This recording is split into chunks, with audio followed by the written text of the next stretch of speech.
All right, I'm officially starting to start some seeds indoors. Starting to warm up here in Florida. So I've got a bunch of seeds. I'm gonna put them in a little seed container and I'm gonna show you how to do it. And Sadie's in here supervising. We got some cucumber, we got some squash, we got some peppers, hot jalapenos, or as some people say, jalapenos. Then we got some cayenne peppers, some sweet bell peppers, and then we got my personal favorite, carrots. Now, the best part of all seed packages is that they have the instructions on the back, which is always very handy. And this is what I'll be starting with. You can get this at Walmart. It's literally like $5, which is not bad at all. It's got 72 cells, and essentially you put the dirt in here and then the seed, and then it looks like that. And I picked this bag up from Walmart also. I think this was like $4 or $5. So I'm gonna start putting all the seeds in here. These seed trays come with these little tops, and you put it on like that.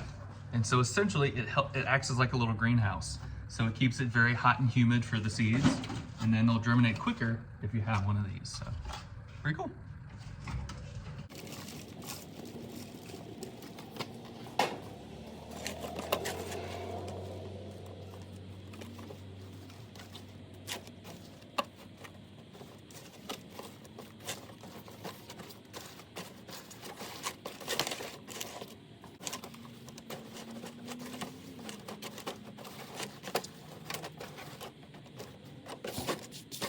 Okay, so now I got half the pods filled here.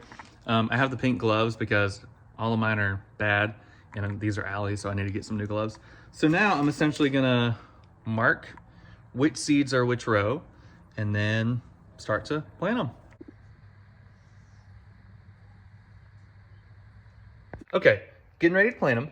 The next step is important. You want to figure out how deep you actually need to plant the seeds.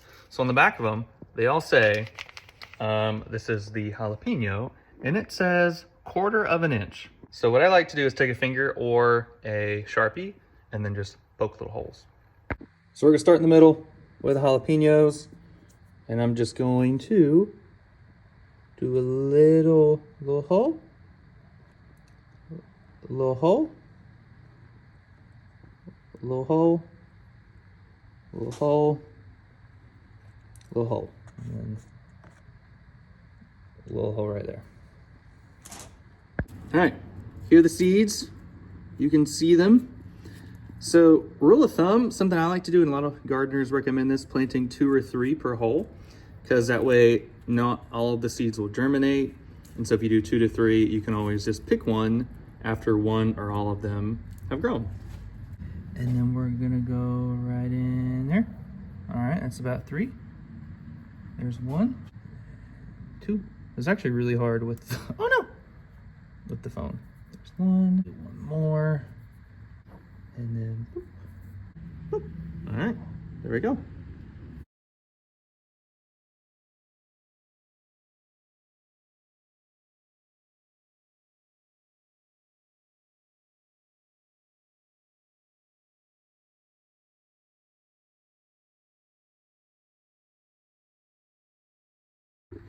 Okay, I want to show you just how small carrot seeds are. Look at that. That's how small they are. Like, they're just super duper tiny. Look at that. All right, last step is to water a little bit.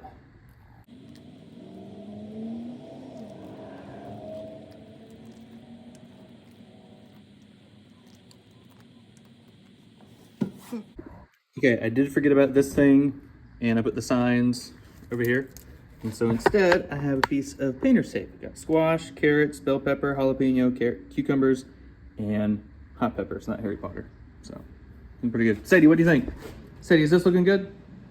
Yeah, good job. Good girl. Okay, and I'm gonna try something with these plants that I haven't really tried before, and that is by using a grow light, like this. Plants use, you can kind of see them, the blue and red wavelength, so not necessarily all the color on a wavelength. I don't know, I'm not a scientist. But you can do it with plants indoor, and you can just give them the specific wavelengths they need. So I'm gonna try it with seeds. Everything I've looked up says it's really good for the seeds because when the plants are growing, they need the blue and the red light. So we'll see how that goes. And then just leave it really close. And it looks pretty good. Not bad. So here we go. The seeds have started, and we'll come back in a few weeks. So the whole garden thing, I'm gonna be documenting it and seeing how it goes. I'm looking forward to making some stuff with all these vegetables. I think it'll be fun. So give it a try. If you have any questions, let me know in the comments. But better yet, if you garden too, let me know what you do. What are some tried and true methods that you do whenever you garden? Thanks.